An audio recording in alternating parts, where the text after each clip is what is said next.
जय शनिदेव। प्रिय दर्शकों, मैं राजेश जोशी आपका ज्योतिष जागृति केवल सत्य कार्यक्रम में आज फिर से स्वागत करता हूं। प्रिय दर्शकों, जैसा कि आप जानते हैं कि पिछले हफ्ते हमारा इसी रविवार कैंप लगा था, तो पिछले हफ्ते में भी आप में से बहुत सारे लोगों ने एडमिशन्स लिए। तो इस हफ्ते ये आपको ज़रूरी सूचना दे दूं इस प्रोग्राम के माध्यम से कि आज हमारा जो नया बैच शुरू होने वाला है, जो संडे को, अगर आज आप ये प्रोग्राम 30/11/2012 को देख रहे हैं, दिन शुक्रवार, संडे को जो हमारा 2 तारीख को बैच शुरू होने वाला है, उसकी एडमिशन का आज लास्ट डे है। आज अगर आप एडमिशन लेना चाहें तो हमारे इंस्टीट्यूशन से फॉर्म कलेक्ट करके भर के हमें दे दें, क्योंकि इसके बाद हम फिर एडमिशन्स क्लोज़ कर देंगे और फिर बाद में लोग आते हैं, वो बहुत ज़्यादा हमारा सिस्टम जो है वो हिलता है। तो कृपया ये आपसे रिक्वेस्ट करूँगा कि अगर आप सीखने के सही दिशा में इच्छुक हों तो आज लास्ट डे है हमारा, क्योंकि पिछले आप काफ़ी लंबे समय से हमारी इस मंच के माध्यम से इसकी ऐड देखते चले आ रहे हैं, क्योंकि हमने एडमिशन्स 1.5 महीना हो गए ओपन की हुई थी। तो आज आखिरी दिन है, तो फॉर्म भर के आप डिपॉजिट करवा सकते हैं। इसके बाद हम संडे को ये नया बैच शुरू कर देंगे। तो अपनी पुरानी श्रृंखला जो कई दिनों से चली आ रही है, प्रिय दर्शकों, लग्नेश की विस्तृत जानकारी कि वो किन भावों में कैसा फल देता है और कहाँ हमें कैसा उसके साथ रेमेडी मेयर अडॉप्ट करके हमें उसे अच्छा करना होगा। अपनी इसी श्रृंखला को कंटिन्यू करता हुआ प्रिय दर्शकों, आज हम बात करेंगे मीन लगन की कुंडली। मीन लगन की कुंडली इसलिए बनी क्योंकि लगन में ही 12 नंबर लिखा है।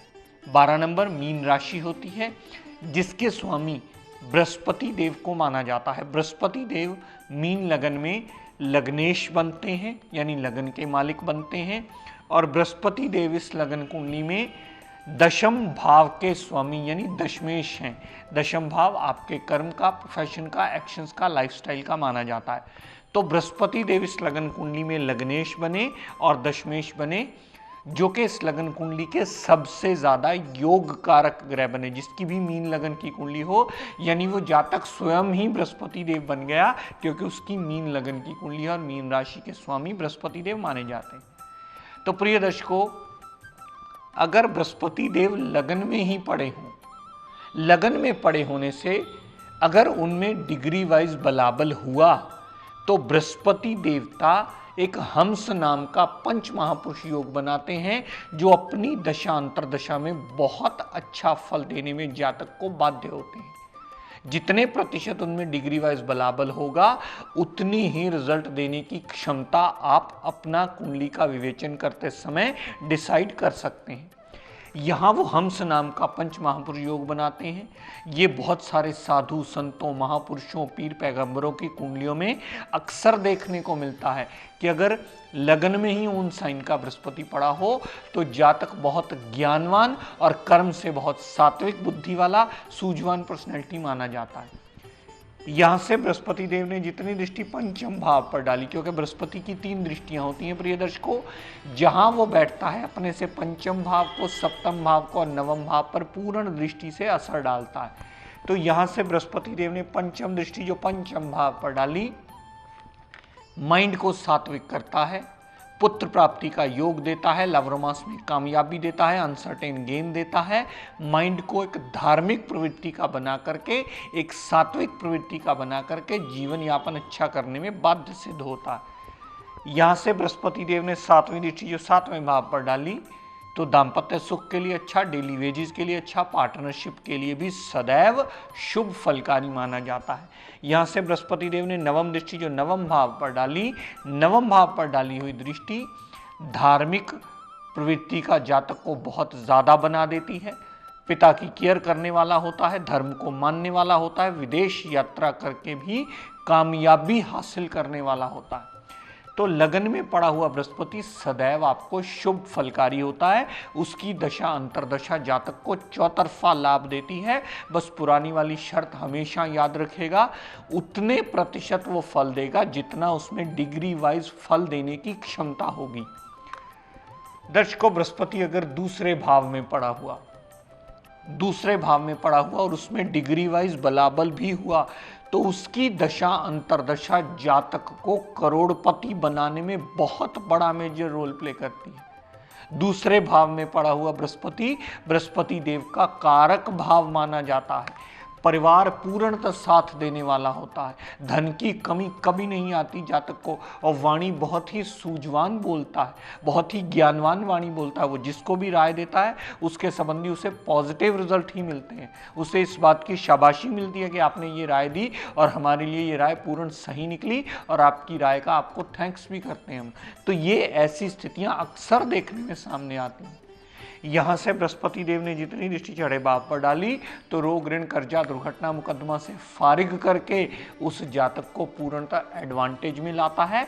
हाउस ऑफ कंपटीशन क्लियर करवाने में भी सदैव बृहस्पति देव मददगार सिद्ध होते हैं। यहां से बृहस्पति देव ने जितनी दृष्टि 7वें 8वें भाव पर डाली, 8वें भाव पर डाली हुई 7वीं दृष्टि 8वें भाव संबंधी भी पूर्णतः एडवांटेजेस दे करके मुश्किलों को दूर करने में जातक सदैव अपने कर्म गति को अच्छा करके जीवन यापन आसान अवश्य कर लेता है। यहां से बृहस्पति देव ने जितनी नवम दृष्टि 10वें भाव पर डाली तो कामकाज में सदैव वृद्धि मिलती है, कर्म की सात्विकता होती है और कर्म के पूर्णतः एडवांटेज जातक अवश्य लेता है और जातक का कामकाज बहुत अच्छे स्केल पर राइज कर जाता है। बृहस्पति की दशा अंतरदशा उसे कामकाज में बहुत ज्यादा राइजिंग देने में मददगार सिद्ध होती है। दर्शकों, बृहस्पति देव अगर तीसरे भाव में पड़े हुए, तीसरा भाव मेहनत का भाव, तीसरा भाव छोटे भाई बहन का, छोटी मोटी यात्राओं का, आपके पराक्रम का, तो इन सब चीजों में वृद्धि होती है। जातक की मेहनत बढ़ जाती है, जातक का भाई बहन के प्रति ध्यान बढ़ जाता है, जातक की छोटी मोटी यात्राएं बढ़ जाती हैं।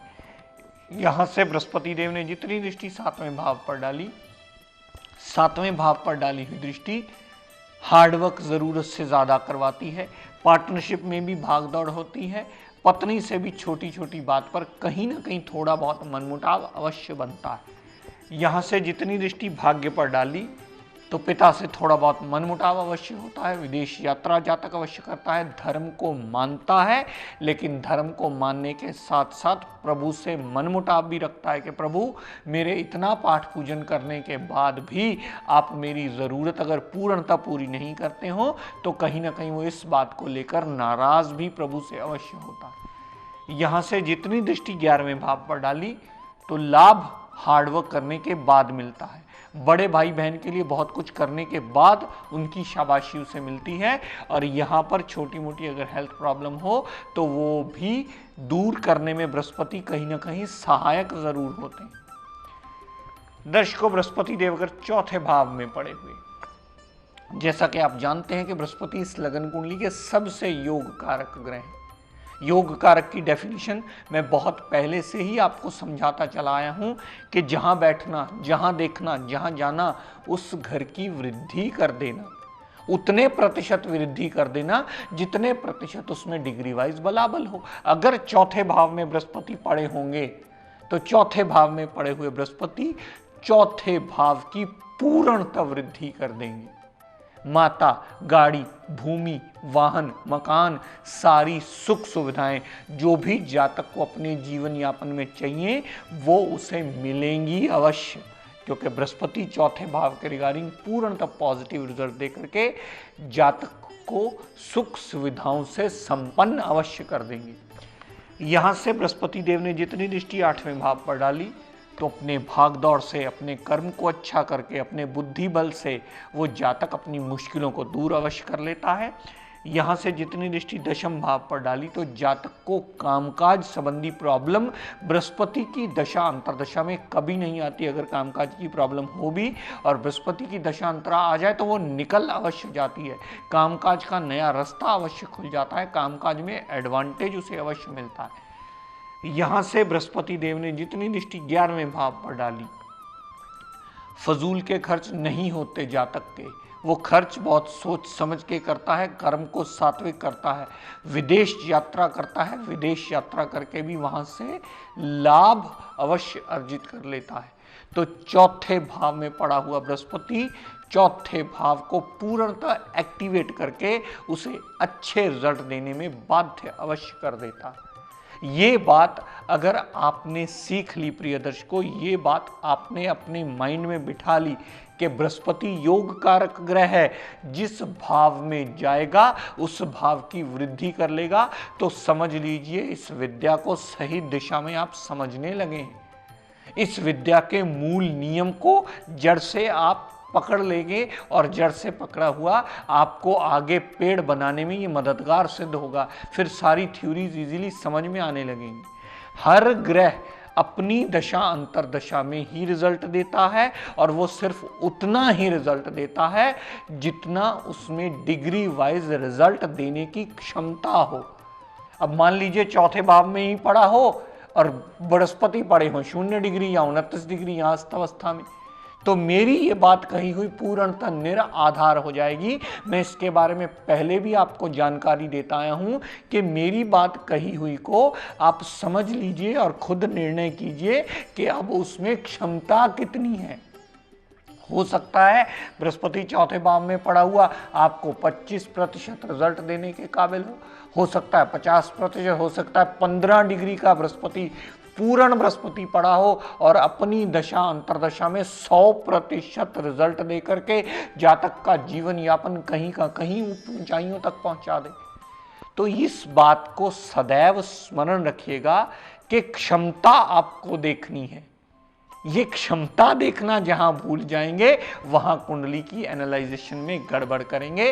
क्षमता सदैव याद रखिए, उतने प्रतिशत रिजल्ट आपको मिलेंगे जितनी डिग्री वाइज क्षमता देने के वो काबिल हुआ। प्रिय दर्शकों, हर ग्रह का आप विवेचन ऐसे ही कर सकते हैं। सबसे पहले दशा अंतरदशा देखिए, उसके बाद अगर लगन कुंडली देखते हैं तो वहां आकर के ग्रह की प्लेसमेंट और ग्रह का डिग्री वाइज बलाबल देखिए कि वो कितना रिजल्ट देने में बाध्य हुआ है। उतने प्रतिशत ग्रह अच्छा या उतने प्रतिशत अगर मारक ग्रह की दशा चल रही होगी तो वो बुरा रिजल्ट देने में आपको बाध्य होगा। तो प्रिय दर्शकों, आज का टिप ऑफ द डे देता हूं, नोट कर लीजिए। ऐसे लोगों के लिए जिन पर 7.5 का प्रभाव बहुत ज़्यादा हो या राहु केतु का प्रभाव बहुत ज़्यादा हो, ऐसे जातक अगर पंचमुखी रुद्राक्ष की माला गले में धारण करते हैं तो नेगेटिव ऊर्जा अवश्य ही कम होकर उनका जीवन यापन आसान करने में मददगार सिद्ध होती है। तो प्रिय दर्शकों, आज अपनी वाणी को यही विराम देता हुआ हम सब के लिए मंगल कामना करता हुआ शनिदेव से ये प्रार्थना करता हूँ कि हे शनिदेव हम सब पर अपनी कृपा दृष्टि दया दृष्टि सदैव बनाए रखें। जय शनिदेव। प्रिय दर्शकों, आप सब लोगों के लिए बहुत बड़ी खुशखबरी, आज वो दिन आ गया है जिसका आप बहुत देर से बड़ी बेसब्री से इंतजार कर रहे थे। हमारे इंस्टीट्यूशन ने एडमिशंस ओपन कर दी हैं। आप में से जो भी जातक इस विद्या को सही दिशा में सीखने के इच्छुक हों वो हमारे इंस्टीट्यूशन से फॉर्म कलेक्ट कर लें और भर के हमें दे दें। ये इसका टाइमिंग शाम को 5 से 8 बजे के बीच रहेगा। आप 5 से 8 बजे के बीच आकर के अपना फॉर्म कलेक्ट कर सकते हैं और इस समाज का और अपने खुद का कल्याण करने में ये विद्या आपको सहायक सिद्ध हो। दर्शकों, इससे अधिक जानकारी के लिए आप हमारे इंस्टीट्यूशन में फ़ोन करके विस्तृत रूप से इसकी कोई भी क्वेरी हो आपकी वो पूछ सकते हैं ताकि आप सही मायने में इस दिशा से लाभ उठा सकें। जोशी एस्ट्रो ज्ञान गंगा ग्रुप की ओर से हर साल की तरह फ्री ज्योतिष कैंप 25/11/2012 को सुबह 11 बजे से शाम 5 बजे तक 30L मॉडल टाउन लुधियाना में लगाया जा रहा है, जहां पर आपकी सभी समस्याओं का समाधान माहिर ज्योतिषों द्वारा किया जाएगा।